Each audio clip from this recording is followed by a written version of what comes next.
I grew up knowing that I needed to read law so that I might understand how to navigate the lawless country in which I would have to survive. So guys, Dele Farotimi and Rufai Oseni of Arise TV had an explosive interview where a lot were exposed and revealed. They talk about the lawlessness in Nigeria, they talk about the police brutality, they talk about the 2027 general election and the chance of Mr. P2B winning that election.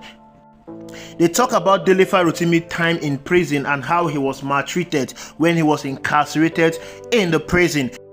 Dele Farotimi is not someone that is shy of speaking the truth. He always speaks truth to power, and that is the reason why the establishment do not like him and he was arrested and incarcerated. I want you to enjoy the video.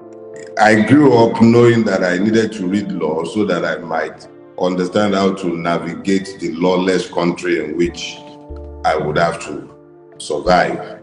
And my understanding of that law says that I should be, for now, there is a gag order saying that I mustn't speak to the case before the magistrate court in Ekiti. And elements of my arrest speaks directly to that case. As you will be aware, the charges of, was it cyber stalking or I don't know cyber what I was supposed to have committed, have been lifted at the last adjourned date. That was was that Wednesday or Thursday? I'm not sure now, 29th. This one too, I should be before the magistrate on the 13th of February. So I promise I will come back and talk to you about that part. But the part related to the prison, I promised my fellow inmates, you understand? You know what I'm saying? I promised them that whenever I will tell their story, it will be as a comedy. Because there are way too many tragedies within the correctional system. And if I cannot do anything to help resolve the many challenges that I saw there, I shouldn't do anything to exacerbate the situation. I saw prison officers spending their own monies on drugs for sick inmates. If there was a system that cared, there is no reason why an underpaid officer would have to be spending his own money to take care of inmates. So I saw a lot that we should talk about, and we definitely will. But I promised my fellow inmates that it will be treated in a comedic fashion. But I assure you, there are many stories from that Ado-Ekiti prison. You will laugh yourself silly. But we're not in a season where anything is really funny if you think about it. So, but don't let me waste your time. I want us to talk about, prison, because a lot of people, I think Fela was noted to have said that's the time where they inside prison, are they for inside the world, the time where they outside prison, are they for outside world, the Chris world, we call it Tayoko. So let's talk about that, inside world as where, 21 days, no joke. Let's talk about the prison memoirs. Rufai, there is something I do. Maybe it's peculiar to me as a writer, or maybe other writers have the same predilection. But what I find is that when I intend to write about something, I deliberately keep it bottled up. Not that I won't talk to you about it, but there are just way too many things to talk about in relation to my prison experiences. But what I can say to you is this. I heard the average Nigerian, even whilst I was in prison. One of the most effective mode of communication in prison are radios. Prisoners have radios. They are allowed radios. So are kept abreast of what is happening in the wider world. Before I got to prison, everybody in prison already knew who I was and what I was alleged to have done. So I wasn't entering the prison unknown. And I was blessed to meet I must say that a lot of people within the human rights community, particularly the old timers, had already established for me what I was to expect whenever I went to prison. And prison was always an expectation for me. I always knew it was something that I should expect. In fact, it's probably the least of the many things that the Nigerian state and its many powers could do to you. So I went to prison knowing what to expect, but they exceeded my expectation. From officers to inmates, I was treated most humanely by everybody that I came into contact with. I was actually more concerned about the people that I was interacting with on a day-to-day basis. I had 10 other persons in the cell with me. There were 11 of us in my cell. And that, I was told, was one of the better ones in the place. I think the place was built to hold probably about 250 or so. It's holding over 800 inmates as at the time I was there. The rations are basic. If anybody had to depend on the rations, they'd be dead within 6 months at the most. The rations themselves predisposes you to multiple opportunistic diseases of all sorts. The healthcare, most basic and rudimentary at best. And this cannot be blamed on the officers there. It's simply a function of the fact that the federal government runs prisons in this stupid federation that we tell ourselves that we're running. The federal government runs prisons, but it is the states that keep dumping people in prison without having to provide for their welfare. So you have a situation that is completely messy. If the states have to maintain their prisons, probably they would have better sentencing guidelines than the ones that I saw operated in that space. You had a person in prison spending 9 years because he stole a goat, and the goat was valued. The magistrate asked him how much he sold the goat. He said 9,000, and he got 9 years for stealing a goat. When the politician that steals billions goes scot-free, they never go to. You're the one using the word steal. They don't use the word steal. They've laundered the crime. They call it corruption now. It's a well-laundered crime. It's called corruption. You and I will call it stealing, we'll call it altering, we'll call it forgery, we'll call it advance fee fraud, we'll call it outright stealing of public funds, breach of public trust. We'll call it many names, but the truth of the matter is that we are the ones who are busy with those nomenclature. As far as the system is concerned, it's just corruption, which is a family affair. And because it is corruption, it must not attract any punishment. Let's talk about the impact.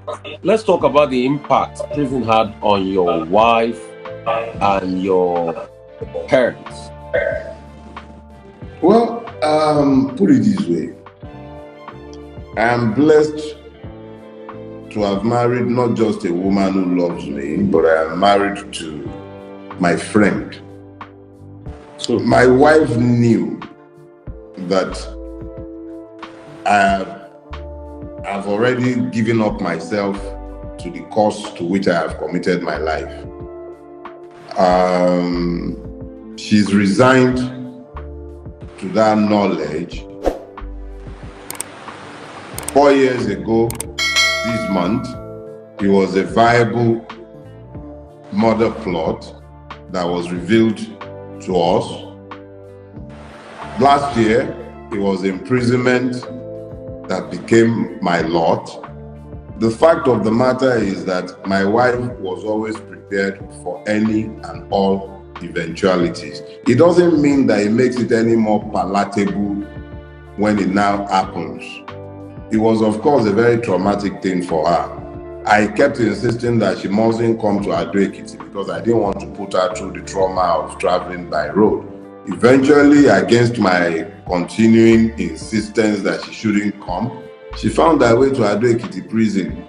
And she confessed to me the following day that was the first time she managed to sleep for longer than 1 hour. She slept for like 10 straight hours after she left me in prison and went back to our hotel. You know why?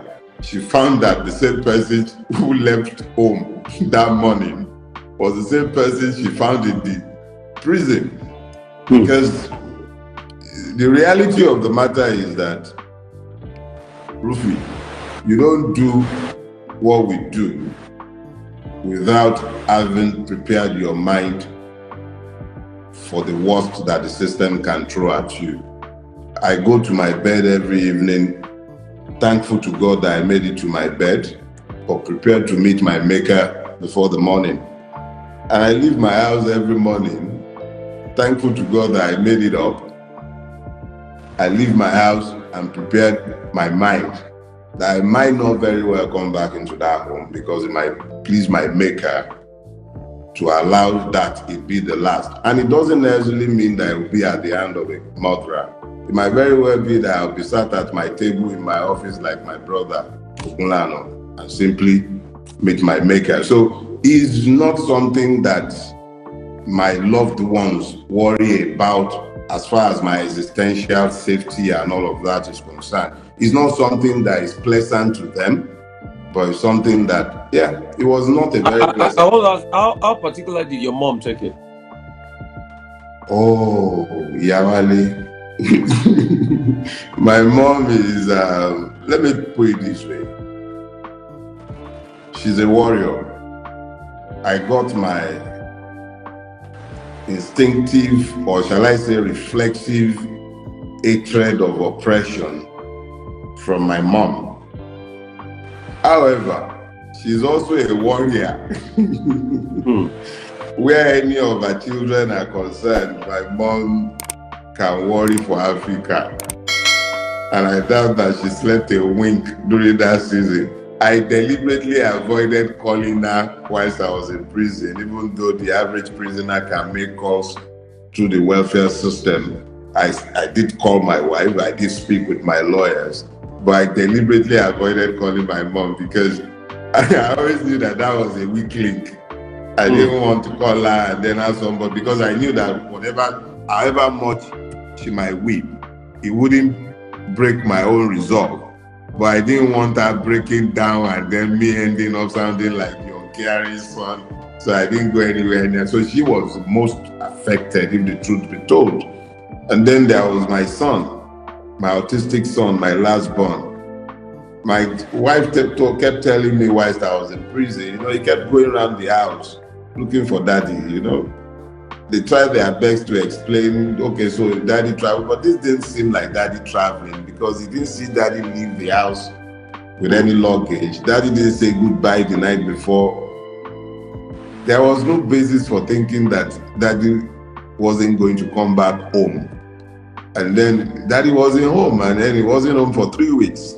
So for him, even though he doesn't have the words to express it, my wife did explain the level of trauma the young man suffered. He kept going into my bathroom to check if I was in there, And when I got back home, he's not a young man given to much expression of emotions. But he came hugging me, He came hugging me. He was one of the very first to meet me at the door. So for my mom, my son, my daughter was writing her law school exam at the time that I was picked up. It wasn't exactly a very pleasant time for any one of my family members. Let's quickly talk about what you're doing for people with autism, a charity side to you that you're trying to do for people with autism, because like you mentioned your son, because that's a project that I think can impact a lot of people, parents that have children with autism. Before we now come back and talk about how did you react to people that betrayed you when you were in prison, because a lot of betrayal happened. In fact, a lot of people don't know that people that felt like they were fighting the loudest, they were speaking the loudest, were the one betraying the most. We're not going to mention names here, but a lot of betrayal happened. But let's talk about that project you're doing for the center you're trying to build for autistic children that can help society and all of that.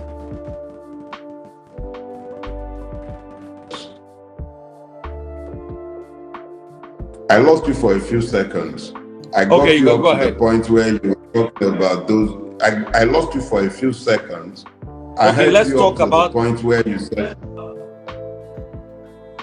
Let's talk about the Center for Autistic Children that you are working at, and probably if people want to join you on this great project. Then secondly, we'll talk about betrayals. okay, so here is the thing. I don't want to, because we have such little time. What I'll explain is this. I have a son who is now 18 years old. He's autistic, right? And so we've dealt with that challenge since the last 18 years. Now, I'm not a particularly wealthy man, but I am sufficiently blessed that I can take care of my children, my wife, and my immediate needs. But I know how much it has cost me in resources in order to provide what is at best the most basic of care in Nigeria. There are simply no facilities of note for the care of autistic children in Nigeria, whether that be privately owned or whether that be government owned. In fact, there's basically nothing that is government owned. They have the most rudimentary of facilities. So having to care for my son privately in the last 18 years, my wife has had to give up her own life, more or less. There have been times when they've had to go to South Africa for a month every 2 months. So like 3-4 times in a year, they spend a whole month in South Africa. How many Nigerians can afford that? I did that for years. To get diagnoses, we had to go to America when he was much younger. So I look at the total amount that we've had to spend over the years, and now that he's approaching adulthood at 18, there is really nothing left in the system for him. There has been nothing left in the system for him for some time, at least known to us. So we were already thinking of, okay, so now we have to move him abroad at least for a year so that he will learn functional skills, so that he might be able to take care of himself as he progresses into manhood. And then I saw the costs, and these costs were coming around in the age when Buhari had already destroyed the economy, and just as Bulaba was taking over the saddle. And then I looked at this cost and I realized that there is no way I couldn't afford it any longer. And even if I were to be able to afford it, how many other persons will be able to afford it? So I decided that we'll try and put resources together in Nigeria, bring as many of the experts as we can find within Nigeria for the benefit of our son and for as many other persons as would require this, because there is simply nothing available in the country. So we were already thinking of this. We registered the foundation over a year ago, long before I wrote the book. I ceded land out of some land that I own in the free trade zone axis. I gave land for the construction of a center. We are still in that infancy stage where we are designing and trying to put something together when the book was launched in June. Now, I wrote a book knowing that there are bound to be reactions. People are bound to get emotional and angry and everything. And I didn't want to end up having to be responding to, he wrote the book in order to enrich himself. Anniversary, it was already available for free download. The second book became available for free download within 6 months. So this one wasn't written for money either. So on the day of the launching, I announced specifically that all proceeds will go to this charity that I've set up for the care of autistic children. In Nigeria, all proceeds have been going directly into the account of that charity. The only money that is outstanding is the one that is to be repatriated when Amazon might have made the payment. We've been affected by the interim injunctions that were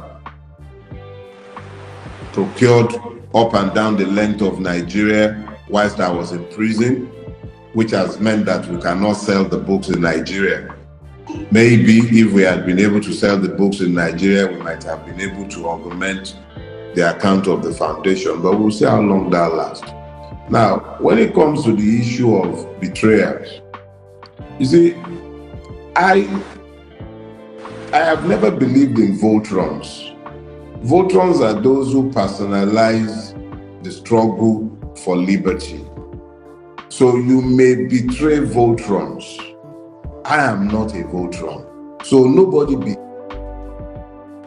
betrayed me. The only thing they betrayed were their own ideals, their own professed principles, their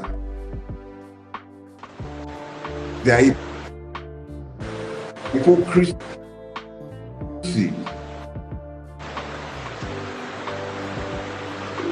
Was brought to the fore. I look at all of them and I simply laugh. I laugh at their consciences. There are still a lot of ongoing betrayers, quote and unquote, but they are betrayers of consciences, not of my person. I cannot be betrayed. I never place my trust in any one of them, if the truth be told. My trust has always been, even as you've heard me just define for you, all is the ideas and ideals that I stand for, that I believe that we share. So if they have betrayed those ideals and ideas, it is their consciences that they have betrayed, not me. I wasn't betrayed. Okay. I expected nothing more. I'd like to ask you this question. With all you have gone through, is Nigeria worth dying for? Is Nigeria worth dying for with all you have gone through? See, I don't want to die for Nigeria. No. But I'm prepared to die for my beliefs, my ideals, for the truth. I'm not interested in which Nigeria am I supposed to die for? The same one that sends soldiers to the toll gates to come and murder protesting, armless civilians? Is that the Nigeria I'm supposed to be dying for? The same Nigeria that hauled me across 6 state lines to go and face a non-existent... Look, is that the Nigeria I'm supposed... No. There is a Nigeria that is worth dying for, and that is the Nigeria where my beliefs, my principles, my truth, the same that must be of universal application if you are standing for the truth, where a collection of them can be heard, where the country is built on egalitarian principles. That is the Nigeria that I can die for, not this one. So I'm standing up and speaking to the truth of what I believe, not necessarily because I don't want to die for this Nigeria. It's not worth dying for. Anyone dying for this Nigeria is dying for a lie.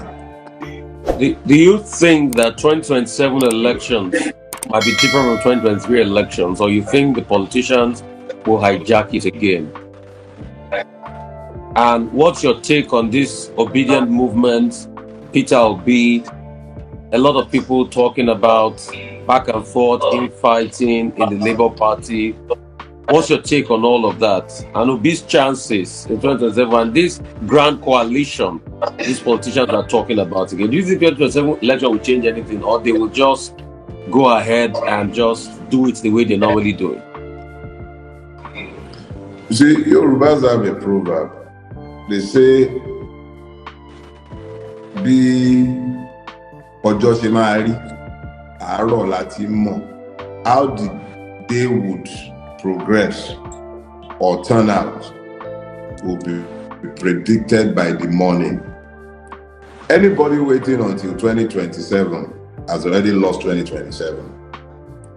It is critical that the Nigerian voice must be heard. It is critical that our votes must count.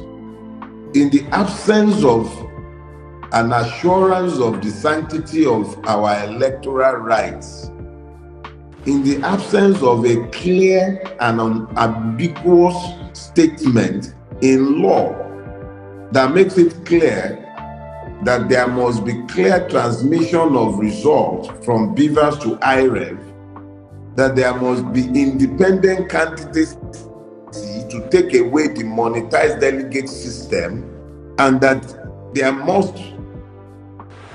be diaspora voting. In the absence of a democratization of the process of election itself, there is a waste of time. You already have a situation where Wike's cousin, or was it his nominee, his former, somebody connected to him was the one conducting elections in Edo State as the resident electoral commissioner. What do you expect? What kind of result are you expecting? Even if the people are selling their votes, let them be able to sell an effective franchise. Let the vote count.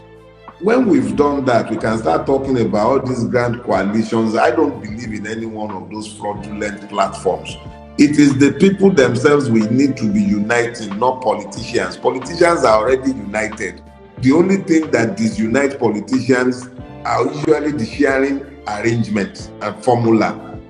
Whether the Labour Party is disintegrating, I can't care less. I am not a member of their party. None of these parties have any ideological root, and they are not connected to the people.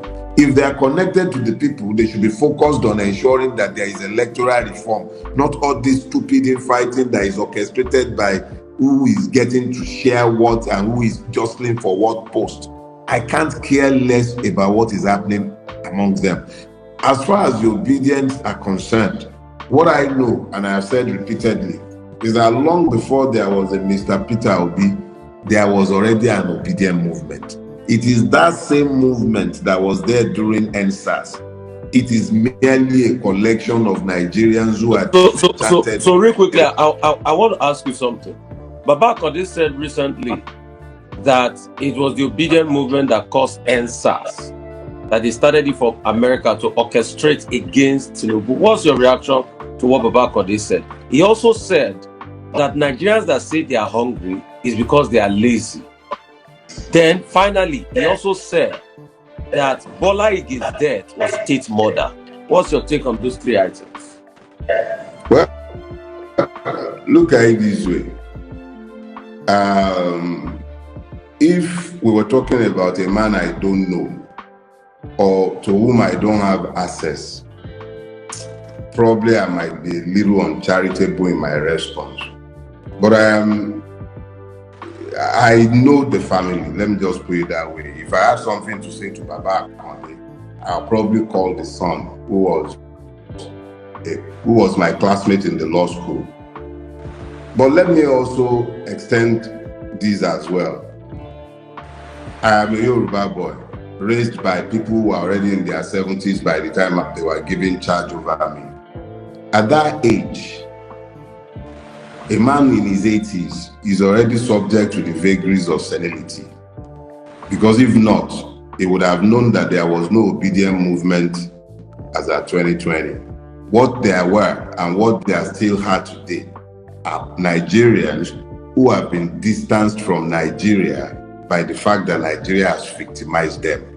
That collective remains there. But to be saying that it was the obedient movement funded, those are clear words coming from an old man who is clearly not in complete control of his faculties. The last part of it is him saying that it is state murder. Well, it wouldn't surprise me. Every murder in Nigeria should be treated as state murder. And even more so, his brother and best friend is the president today, and he has access to all kinds of secret files. Let him tell us who the murderers are. I would love to know. A lot of people will be interested in knowing. At least now we know that it's not them, Baba, Debanjo, and Co that killed He says the state mother, let him tell us who and who. He should tell us more. Abi? Okay. You know, because I'm a man of my word, I promised 30 minutes on the dot, and it's exactly 30 minutes because I know you are going to go and prepare for your own broadcast on the Dele Farotimi page on YouTube. I say thank you so much. As the Yorubas will say, Shoki Lobeoge, and I have to be 30 minutes on the dot. So thank you so much. In fact, and that's why I didn't take calls, because I know if I take calls, I'll give you one shot. yes. Eh? You give me I'll give you one shot and then I'll say bye.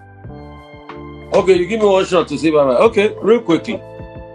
Another one I would like to bring to your notice is the case of this Sharia conversation we are hearing in the Southwest as we speak. We have been hearing a lot of explanation. Sharia Review Council is different from Sharia court and everything. What's your take on this matter? As before I let you go. You know, now I'm wishing that I didn't give you this final thing. Sorry. For a long, no, it's fine. For a long time, I've had this policy. I say, if you don't want the answer, don't ask the question. Now, this is one question I'm now wishing I hadn't been asked, but I will answer it since it's been asked. But I will answer it very briefly. In a multi-ethnic, multicultural, multi-religious society such as Nigeria, one that was founded on the principles of federalism, but has now emerged and become a feudal state found on Islamic instincts. I think the Yoruba Muslim would have to decide what he is first. Is he a Yoruba man or a Muslim? That is the question the Yoruba man who is a Muslim would have to answer for himself. There are so many issues connected to the question you have asked, and we really don't have sufficient time to deal with it. Religion has been weaponized amongst Nigerians, and it has today become a wedge issue amongst the Yorubas. A people who have never been divided by religion have today made religion front and center in their discourse. So all I will say is this: let the Yoruba man who is a Muslim decide, let him think deeply, that within this Nigerian conclave, what is he first? Is he first a Muslim or is he first a Yoruba man? I think I'll leave my answer. So as we wrap up this conversation on Sharia in Southwest, your advice is Yoruba Ronu, like about Baba Ogunde said back in this. Yoruba Ronu. Is that your answer? Final answer? I believe that would be a good way to sum it up. Yoruba need láti ronú very deeply. Are you a Yoruba man first or a Muslim first? Within the context of the Nigerian state, which is no longer a federation, but has become a feudal state. And are you saying this as the new National Organizing Secretary of a divided Afenifere? Are you saying this as the new National Organizing Secretary of a divided Afenifere? No, please. Rufai, I am a man who does not fall for frauds. That some people have gathered themselves together and appropriated the name Afenifere to themselves does not make them Afenifere. I can decide to call myself, those who, for instance, prefer to say that I'm Igbo in order to delegitimize what I say. It doesn't make me any less Yoruba than I am, just because they say that I am Igbo. Do you understand? So that some people gather themselves together somewhere and are calling themselves Afenifere, I beg, I don't have time for them.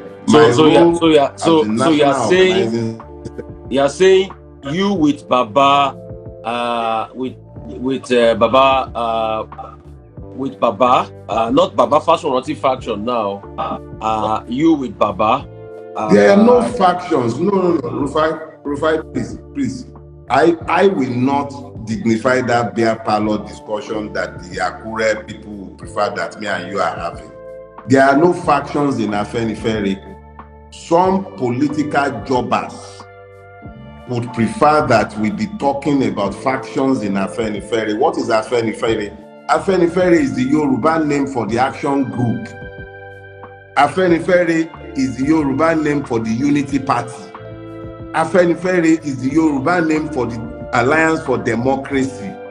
It is not the name of a socio-cultural organization. We might have masqueraded as one during the military interregnum, but we are not. Is it also the Yoruba name for the ACN or APC? Certainly not. Certainly not. Look, Rufai, at some point, we're definitely going to be having this discussion when we have a whole lot more time. But understand this. Some people would prefer that you thought of Afenifere as a socio-cultural organization. But that is not what it is. Not all Yorubas belong to Afenifere.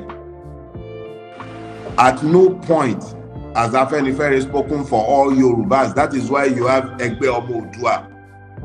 That is why you have concerned Yoruba elders. Do you understand? Yes. Yorubas have never coalesced inside Afenifere as one. Afenifere is the Yoruba name for the action group. But let me just get this right. But people like them, Tinubu, when they were in AD, Egbe were then. They were big members of Afenifere. When he was running for presidency, he came back to his Afenifere fold. That's why the likes of Papa Shorty. No. They are all part of Afenifere Rufai. Yes. Those who would prefer that the Yorubas be enslaved would be happy to buy the fraud being sold by Tinubu and his co-travelers in Akure. I really would have no time to be discussing the shenanigans in Akure because it is this kind of exchange that gives oxygen to that fraud. Baba Fashoranti was the leader of the party. He resigned. And Chifayo Adebanjo became our leader.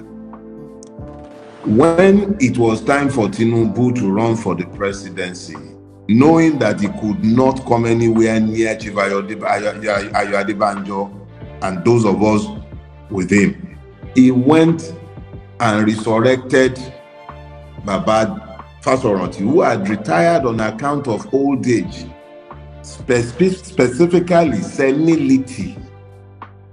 He then went and paid him a visit, and I was suspended as at that time dismissed National Publicity Secretary and the organizing secretary used Baba Fashoranti as a prop because they needed him for their own political adventure.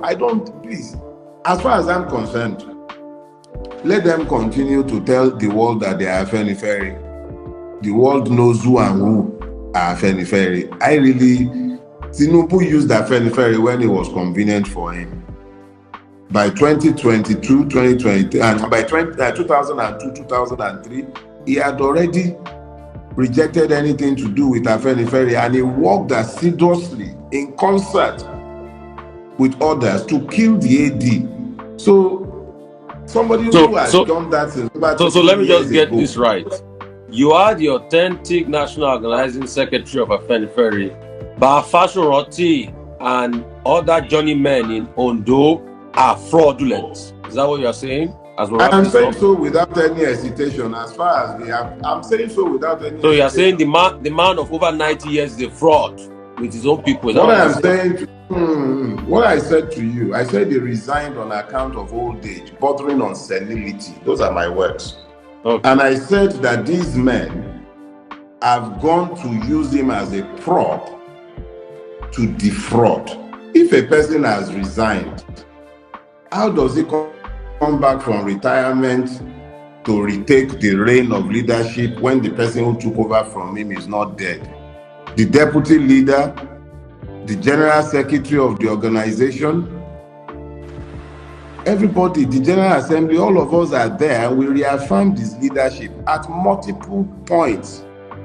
So why you see, Rufai, I actually regret offering you that extra question, and I'll say. Oh yeah, I'm sorry. Let's. No, you know why I say so. We've dignified people who are not deserving of any attention with time. The people know who their leaders are, and it will emerge with time. That's the truth. They are a waste of my time and yours. One quick word as we go. Say a word to everybody that spoke for you as we wrap up. 1 minute. Everybody that spoke for you. Say a word to them as we wrap up. Never lose your voices. Keep your voices, because the battles have just begun. Keep your voices. Have them amplified. Never lose your voices. Thank you so much. Focus, eh? Thank you so much. Let me let you go do your show. And please, everybody.